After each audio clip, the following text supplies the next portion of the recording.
Cap kuy. Penyakit kritis dan kesehatan mental sangat dekat kaitannya. Video ini membahas bagaimana cara mendukung kesehatan mental diri sendiri dan anggota keluarga jika terdiagnosa penyakit kritis. Apa yang bisa kamu lakukan untuk mengatasi kesehatan mental setelah diagnosa penyakit kritis? Menerima situasi. Pasien yang memiliki tingkat stres relatif rendah akan tetap mengalami peningkatan beban mental ketika mendapat divonis penyakit kritis. Namun, mengutip American Psychology Association, penelitian menunjukkan bahwa orang yang memiliki riwayat depresi atau pernah mengalami situasi hidup yang berat, akan berisiko lebih tinggi mengalami gangguan pada kesehatan mental ketika dia divonis menderita penyakit kritis. Diagnosa penyakit kritis, seperti kanker, sakit jantung, gagal ginjal, diabetes, dan lainnya, dapat menyebabkan guncangan mental terhadap diri pasien dan keluarganya. Biasanya, orang yang mendapatkan diagnosa penyakit kritis akan mengalami 5 tahap berduka, antara lain penolakan, denial, kemarahan, anger, tawar-menawar, bargaining, dan depresion, lalu diakhiri dengan penerimaan, acceptance. Tahap berduka juga dilalui oleh pihak keluarga. Karena eratnya hubungan penyakit kritis dan kesehatan mental, beberapa respons emosional yang umum setelah seseorang didiagnosis penyakit kritis, antara lain kemarahan dan rasa frustrasi untuk mau menerima diagnosa, terkadang menyalahkan diri dengan bertanya apa yang telah dilakukan sehingga pantas mendapatkan penyakit ini, ketakutan terhadap kematian dan kemungkinan penyakit kritis berpotensi mengakhiri hidup. Kekhawatiran tentang masa depan, dengan muncul pertanyaan-pertanyaan dalam pikiran, seperti apakah bisa sembuh, bagaimana masalah biaya pengobatan, apa yang akan terjadi pada orang yang dicintai, bagaimana rasa sakit yang dihadapi seiring perkembangan penyakit, atau bagaimana hidup mulai berubah. Berduka atas hilangnya kesehatan dan kehidupan lama yang lebih ideal. Merasa tidak berdaya, putus asa, atau tidak mampu melihat masa depan yang melampaui kondisi saat ini. Penyesalan atau rasa bersalah atas hal-hal yang telah dilakukan, yang mungkin berkontribusi terhadap penyakit tersebut. Rasa malu melihat kondisi diri dan memikirkan apa pendapat orang-orang di sekitar. Penyangkalan sehingga berpikir dokter salah dalam mendiagnosa. Rasa terisolasi karena perasaan terputus dari teman dan orang terkasih yang tidak dapat memahami apa yang sedang dialami. Respons emosional yang naik turun setelah mendapatkan vonis dari dokter merupakan hal yang wajar dan normal. Kita dapat mempelajari bagaimana cara menjaga kesehatan mental agar mempercepat kesembuhan diri dan memberikan keringanan terhadap keluarga. Yang terpenting, yakinlah bahwa keadaan akan membaik seiring berjalannya waktu. Belajar menghadapi masalah. Dari kecil, kita diajarkan untuk memendam emosi dan perasaan.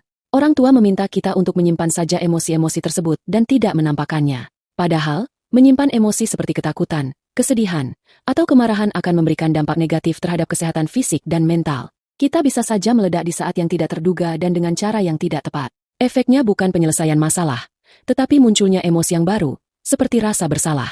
Ketika beranjak dewasa pun, kita kesulitan untuk memahami emosi yang muncul dari dalam diri. Kita tidak bisa mengerti apa yang sebenarnya dirasakan. Ketika mengalami emosi yang kuat, tubuh juga akan merasakannya. Contohnya, perut terasa tegang setiap kali rasa cemas atau takut datang. Otot bahu menjadi kaku setiap kali merasakan kesedihan atau rasa bersalah. Perhatikan tubuh dan sensasi fisik yang dirasakan untuk mempelajari emosi yang muncul alih-alih mengabaikannya. Kebanyakan pasien sakit kritis berpikir bahwa dengan memendam emosi, memasang wajah berani, atau memaksakan diri bersikap positif dan ceria akan memberikan dampak kesembuhan terhadap penyakit. Namun, kemunculan emosi negatif tidak akan menunda pemulihan sama sekali, bahkan mungkin mempunyai efek sebaliknya. Melansir HelpGuide, sebuah penelitian yang dilakukan pada tahun 2002 mengenai cara menangani pasien kanker menyimpulkan bahwa bersikap ceria memiliki pengaruh yang kecil terhadap keberhasilan pengobatan atau tingkat kekambuhan. Faktanya, memendam emosi hanya akan meningkatkan stres, yang berlanjut kepada meningkatnya rasa sakit fisik, sehingga membuat pasien lebih rentan terhadap kecemasan dan depresi. Dengan menolak menghadapi ketakutan atau emosi negatif lain mengarah pada keputusasaan, kesedihan, dan rasa sakit yang mungkin timbul saat berjuang melawan penyakit serius. Sebaliknya, menghadapi emosi, bahkan yang paling menyakitkan dan menakutkan, dapat meringankan stres dan penderitaan, menerima kondisi dengan lebih baik, dan menemukan kedamaian dan ketabahan fisik yang lebih besar menuju pemulihan. Jika emosi atau perasaan dibebaskan, kemunculannya dapat kamu kenali. Setiap perasaan atau emosi yang muncul akan mereda seiring waktu. Perasaan yang sangat menyakitkan pun pasti dapat mereda. Setelah emosi muncul dari dalam diri, kamu bisa menghadapinya, menerimanya, lalu menunggunya hingga tidak memberikan efek signifikan lagi. Dukungan kesehatan mental. Apapun jenis penyakit kritis yang diderita, berikut tips yang bisa dilakukan untuk mendukung mental kamu dan keluarga jika didiagnosa penyakit kritis. Carilah dukungan sosial. Penyakit kritis bisa membuat penderitanya merasa terisolasi dan terbebani mentalnya. Dukungan sosial merupakan hal penting dalam kesembuhan dari penyakit. Pastikan pasien sakit kritis memiliki sistem pendukung, support system, yang membantunya dalam menghadapi hari-hari bersama penyakit kritis. Misalnya, seseorang untuk menemani ke pusat layanan kesehatan, membeli bahan makanan, atau sekadar mendengarkan keluhan rasa sakit. Kegiatan mengobrol panjang lebar sambil bertatap muka dengan teman atau orang yang dicintai sangat efektif meredakan stres dan emosi yang kuat. Dengan cara ini, orang sakit kritis juga tidak terputus dari kehidupan sosial. Mengobrol akan memperkuat ikatan antara anggota keluarga dengan pasien sakit kritis. Bergabung dengan kelompok dukungan khusus sesuai penyakit spesifik juga dapat membantu dalam berbagi pengalaman dan apa saja yang dialami. Rasa kebersamaan dengan orang-orang yang mengalami pengalaman serupa akan membantu proses penyembuhan.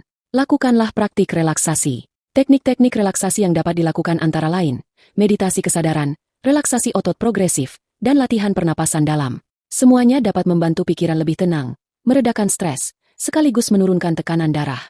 Mindfulness dan meditasi telah terbukti meringankan gejala penyakit. Praktek mindfulness dilakukan dengan cara mengamati pikiran tanpa menghakiminya. Salah satu cara umum untuk melatihnya adalah dengan latihan meditasi yang melibatkan duduk dengan tenang, memusatkan perhatian pada napas, dan mengamati pikiran yang muncul. Sudah banyak penelitian yang mendukung keampuhan meditasi untuk kesehatan mental. Sedangkan progressive muscular relaxation, PMR, adalah latihan untuk mengurangi stres dan kecemasan dengan mengendurkan otot-otot pada tubuh.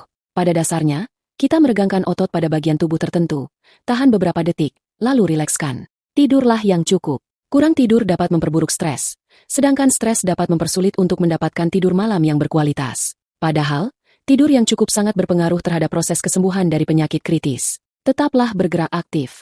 Olahraga merupakan salah satu cara efektif untuk menghilangkan ketegangan dan stres, serta membuat tubuh lebih rileks dan positif sepanjang hari. Meskipun kondisi medis membatasi mobilitas, tetapi olahraga tetap memiliki manfaat bagi kesehatan mental. Teruslah melakukan hobi. Hobi merupakan hiburan yang dapat meredakan stres dan menghindari diri dari depresi. Pilihlah kegiatan yang umumnya menyenangkan, seperti merajut, berolahraga, mendengarkan musik, menonton film, melukis, menulis jurnal, membaca, atau memasak.